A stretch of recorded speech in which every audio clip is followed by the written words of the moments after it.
So when are you old enough to have prostate cancer? Well, that depends. So the average is 66 years old. What we tend to find is when you have prostate cancer in your younger years, it tends to be more aggressive. When you have prostate cancer in your later years, it sometimes is even benign.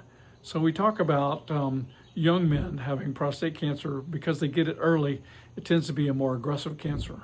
When I'm talking about older men, I'm talking about 75, 80 years old. When they're diagnosed with prostate cancer, oftentimes it's just not even worth treating because when you get cancer that old, at that age, it tends to be very, very slow growing. In fact, I had prostate cancer when I was 66, and my doctor told me that my prostate cancer had probably been growing for 5 or 6 years.